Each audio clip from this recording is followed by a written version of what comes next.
வரவழைத்து வரவழைத்து ஐயா வேலாயுத பறவை காளி மலையாள கருப்பா சன்னியாசி முன்னோடி பெச்சியம்மா மங்கல்யக்காரி முன்று கன்னிமார்கள் வீராய் விமாரி அப்புமாரி காமாட்சி கோபுரத்தனாளிகை பொன்னாளி மதுக்காளி பாட்டு விடாய் மகாலி முனீஸ்வரர் ஐயா ஐயா வேலாயுத பறவை காளி மலையாள கருப்பா சன்னியாசி முன்னோடி பெச்சியம்மா மங்கல்யக்காரி முன்று கன்னிமார்கள் வீராய் விமாரி அப்புமாரி காமாட்சி கோபுரத்தனாளிகை பொன்னாளி மதுக்காளி பாட்டு விடாய் உன்னை அந்தரத்தில் நான் வரவழைத்து வரவழைத்து வரவழைத்து வரவழைத்து வரவழைத்து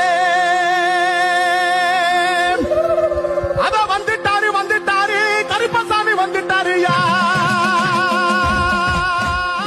33 அடி உள்ள இந்த ஒரு சண்டி கருப்பசாமி கோயில்ல ஆடி அமாவாசையான பிடிகாஸ் கொடுக்கறதையே வழக்கமா வச்சிருக்காங்க. வேண்டுதல் நிறைவேறதுக்காக வாங்கப்படுற இந்த ஒரு பிடிகாசை உள்ளூர் மக்கள் மட்டும் இல்லாம வெளியூர் மக்களுமே நிறைய பேர் வந்து வாங்குறாங்க. ஆடி அமாவாசை முன்னாடி நாள் நைட்டு பாத்தீங்கன்னா இசை நிகழ்ச்சி அண்ட் கலை நிகழ்ச்சின்னு காந்தாரா வேஷம் முதற்கொண்டு எல்லாமே இங்க நடக்கும். இந்த ஒரு ஸ்பாட் எங்க லொகேட் ஆயிருக்குன்னு பாத்தீங்கன்னா ராசிபுரம் நாமகிரிப்பேட்டை பஸ் ஸ்டாண்ட்ல இருந்து அரியகொண்டம்பட்டி ரோட்ல நேரா வந்துகிட்டே இருந்தோம்னா கொஞ்ச தூரத்துல லெப்ட் ஒரு ரோடு கட் ஆகும். ஸ்ட்ரைட்டா 1 கிலோமீட்டர் வந்தோம்னா இந்த அரச மரத்துல இருந்து லெப்ட் கட் ஆகி நேரா வரணும். ரைட் சைட்ல ஒரு அரச மரத்துக்கு பக்கத்துல மண் ரோடு ஒண்ணு போகும் பாருங்க. அதுல நேரா போனோம்னா ஒரே ரோடு கோயிலுக்கே போயிரும்.